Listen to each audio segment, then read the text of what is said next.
Hello guys, welcome to my YouTube channel PCS सब। तो आज हम लोग बात करेंगे about the important battles of modern history का जो पार्ट 3 होगा।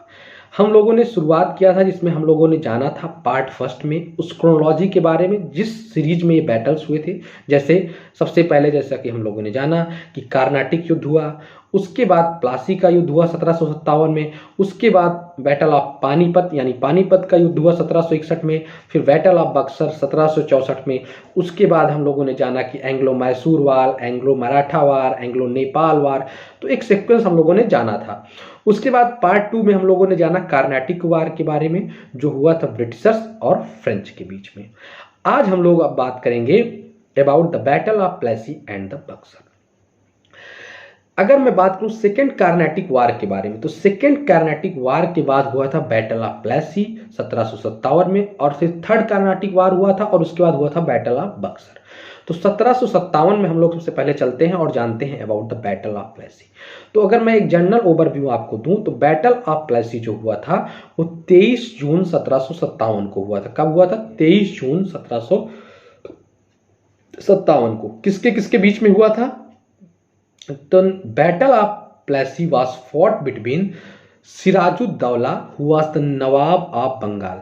बंगाल के नवाब सिराजुद्दौला और ब्रिटिश की ईस्ट इंडिया कंपनी जो थी उसके बीच में हुआ था। मैं एक जनरल ब्रिटिशर्स बोल देता हूं। तो सिराजुद्दौला और ब्रिटिश ईस्ट इंडिया कंपनी के बीच में ये हुआ था, ठीक, या ब्रिटिशर्स के बीच में ये हुआ था युद्ध। कब हुआ था? 23 जून 1757 में। अब चलिए सबसे पहले जानते हैं इसकी हिस्ट्री के बारे में, फिर सीरीज ऑफ इवेंट्स के बारे में जानेंगे और उसके बाद इसका रिजल्ट के बारे में जानेंगे। तो सबसे पहले अगर मैं बात करूं तो ये युद्ध हुआ क्यों था, इसका रीजन क्या था? तो रीजन की अगर मैं बात करूं कि ओरिजिन कहां से हुआ इस युद्ध का, इस बैटल का, तो इसके 3 कारण थे जिसके कारण से ये बैटल हुआ। सबसे पहला कारण ये था कि अब्यूज ऑफ दस्तक। मैं भी एक्सप्लेन कर रहा हूं, अब्यूज ऑफ दस्तक, दस्तक का मिसयूज होने लगा था, दुरुपयोग होने लगा था दस्तक का। सेकेंड, असाइलम, शरण मिला था किसको? कृष्ण बल्लभ दास को। कृष्ण बल्लभ दास को शरण मिला था कहां पे? फोर्ट विलियम कॉलेज, जो कि प्रेजेंट था कहां? कलकत्ता में। Next is fortification of city of Calcutta. Calcutta city का जो है फोर्टिफिकेशन करने लगे थे कौन? ब्रिटिश ईस्ट इंडिया कंपनी वाले। अब आइए थोड़ा इसको डिटेल में जानते हैं। दस्तक क्या था? क्या होता है कि जो मुगल एम्परर फर्रुखसियार थे वो एक ऐसी बीमारी से जूझ रहे थे जिसको यहाँ इंडिया में इलाज कोई कर नहीं पा रहा था। तो ब्रिटिश से एक डॉक्टर आते हैं जिनका नाम था डॉक्टर हैमिल्टन। आप लोग नाम याद रखिएगा, डॉक्टर हैमिल्टन। डॉक्टर हैमिल्टन आते हैं और वो एबल होते हैं and he was able to cure Farrukhsiyar. तो फर्रुखसियार का ट्रीटमेंट करने में वो सफल हो जाते हैं और फर्रुखसियार खुश होकर बंगाल की जो है दीवानी राइट्स दे देते हैं किससे? ब्रिटिश ईस्ट इंडिया कंपनी को at the annual payment of 3000 per annum. 3000 per annum के एनुअल पेमेंट पे ब्रिटिश ईस्ट इंडिया कंपनी को दीवानी राइट मिल जाती है बंगाल की। और साथ ही साथ फर्रुखसियार अपने दस्तक में जो गोल्डन फरमान होता है, दस्तक होता है, उसमें भी कहते हैं कि जो क्वाइन मिंट होगी ब्रिटिश के द्वारा या ब्रिटिश ईस्ट इंडिया कंपनी के द्वारा बॉम्बे में, वो अप्लीकेबल रहेगी, लेजिटिमेट रहेगी, ऑथेंटिकेट रहेगी कहां पे? पूरे मुगल डोमिनेंस, मुगल साम्राज्य जहां तक पहुंचता है रखता है। तो मिसयूज होने लगता है दस्तक का, क्योंकि दस्तक जो था कंपनी ऑफिशियल्स के लिए ना होके कंपनी के लिए था, लेकिन अब उसका कंपनी ऑफिशियल्स भी मिसयूज करने लगते हैं। असाइलम को वापस करने को बोलता है कि हाँ वापस कर दीजिए जो कृष्ण वल्लभ दास को, हमें वापस हमारे, लेकिन मना कर देती है। और फोर्टिफिकेशन हटाने को सिराजुद्दौला कहता है कि आप कलकत्ता से फोर्टिफिकेशन हटा लीजिए। बार बार कहने के बाद भी जब ये सब चीजें ब्रिटिशर्स इंकार कर देते हैं या तो कोई स्टेप नहीं लेते करने को, तो मजबूरन होकर सिराजुद्दौला अटैक करता है ब्रिटिश सेटलमेंट या ब्रिटिश एडमिनिस्ट्रेटिव ऑफिसर्स जहां रहते थे वहां पे, जैसे गवर्नर हो गया या और जो मिलिट्री ऑफिसर्स रहते थे। जब वो अटैक करता है तो जो ड्रेक और मिंचिन गवर्नर लोग वो स्तब्ध रह जाते हैं और वहां से भाग खड़े होते हैं और कहां जाते हैं? शेल्टर लेते हैं फुल्टा आइलैंड, जो कि एक रिवरीन आइलैंड था, वहां पे जाके शेल्टर लेते हैं। इसके बाद क्या होता है कि सिराजुद्दौला जो है कलकत्ता का नाम बदलकर क्या रख देता है? अलीनगर। अलीनगर किसका नाम बदल कर रखा था? कलकत्ता का नाम। और मानिक चंद को वहां का ऑफिसर इंचार्ज नियुक्त करता है सिराजुद्दौला। उसके बाद जब कलकत्ता पे भैया किसका साम्राज्य, मतलब कौन अपना डोमिनेंट स्टेटस पा गया था? सिराजुद्दौला। अब ब्रिटिश अपॉइंट करते हैं रॉबर्ट क्लाइव को। Robert Clive was a able administrator, able officer. तो रॉबर्ट क्लाइव क्या करता है, कॉन्स्पिरेसी करता है, एक षड्यंत्र रचता है, और उस षड्यंत्र के जो किरदार होते हैं उसमें पहला किरदार रहता है मीर जाफर। अगर मैं बात करूं मीर जाफर के बारे में, तो मीर जाफर जो रहता है वो मीर बख्शी रहता है सिराजुद्दौला का। मीर बख्शी क्या होता है, head of the commander, commander in chief. दूसरा कौन किरदार रहता है, कादिम खान, जो क्या रहता है, बख्शी। बख्शी क्या होता है, डिप्टी होता है कमांडर इन चीफ का, डिप्टी ऑफ मीर जाफर। तीसरा मानिक चंद। मानिक चंद कौन था, जिसे ऑफिसर इंचार्ज नियुक्त किया था अलीनगर यानी कलकत्ता का सिराजुद्दौला ने। Next is Omi Chand. Omi Chand was a rich merchant, एक रिच मर्चेंट रहता है। नेक्स्ट इज जगत सेठ, अ रिच बैंकर। तो मीर जाफर, कादिम खान, मानिक चंद, ओमी चंद एंड जगत सेठ और रॉबर्ट क्लाइव मिलके जो एक क्या रचते हैं, षड्यंत्र। षड्यंत्र क्या होता है कि जब युद्ध होगा तो जो ये लोग हैं और इनसे जो जुड़े हुए लोग हैं वो युद्ध करने से डिनाई कर देंगे, मना कर देंगे। और 23 जून 1757 को दोनों आर्मी सामने सामने होती है। लेकिन जो मेजर पोर्शन रहती है सिराजुद्दौला की आर्मी, वो पहले से ही षड्यंत्र कर रखी होती है, क्योंकि जो उसके मेजर पोस्ट पे रहते हैं ऑफिसर्स, मिलिट्री ऑफिसर्स, जैसे मीर जाफर, कादिम खान, ये लोग पहले से ब्रिटिशर साइड से मिले हुए रहते हैं और ये डिनाई कर देते हैं। इससे major portion of army denied to fought battle. और इस कारण से जो है सेना जो है सिराजुद्दौला की बहुत ही मतलब हार निश्चित हो जाती है, क्योंकि सेना आधी लड़ना ही मना कर दी, तो बचा क्या, तो इससे सिराजुद्दौला की डिफीट हो जाती है बैटल ऑफ प्लासी में। और उसके बाद जो मीर जाफर के पुत्र रहते हैं मीर मिरान, वो सिराजुद्दौला की हत्या कर देते हैं। कौन, Mir Miran. Mir Miran killed Sirajuddaulah. Mir Miran was a son of Mir Jafar who was Mir Bakshi of Sirajuddaulah. और इसके साथ ही बैटल ऑफ प्लासी का अंत हो जाता है। और अब आगे कहानी क्या होती है कि जब मीर जाफर उसके बाद बनते हैं क्या, नवाब ऑफ बंगाल। मीर जाफर बनते हैं नवाब ऑफ बंगाल। और यहां से कंपनी क्या करती है, अपना जो लूट घसोट का सिस्टम है, लूट घसोट का समय शुरू करती है, ह्यूज एक्सटॉर्शन शुरू करती है नवाब से। तो नवाब जी है ह्यूज मनी देते हैं, कभी 50 लाख, 22.5 लाख, ऐसे इनसे ह्यूज एक्सटॉर्शन होता है। और कंपनी जो है अपना चारों ओर मनमानी करने लगती है। लेकिन धीरे धीरे जब मीर जाफर भी एक लिमिट होती है कब तक पैसा देंगे, उसके बाद धीरे धीरे कंपनी को यह लगने लगता है कि मीर जाफर के बस के कुछ नहीं बात है, अब मीर जाफर से अपना काम हो गया है, अब मीर जाफर को हम निकाल फेंकते हैं। मीन्स जैसे यूज किया अब यार, तो उसके बाद कंपनी नियुक्त करती है मीर जाफर के सन इल्ला मीर कासिम को नवाब ऑफ बंगाल। मीर कासिम जो कि कौन रहता था, सन इल्ला था किसका, मीर जाफर का। और इसके बदले मीर कासिम जो है 50 लाख रुपए और साथ ही साथ 3 एरिया भी दान में देते हैं, किसको, ब्रिटिशर्स को। एक बुर्दवान, एक मिदनापुर,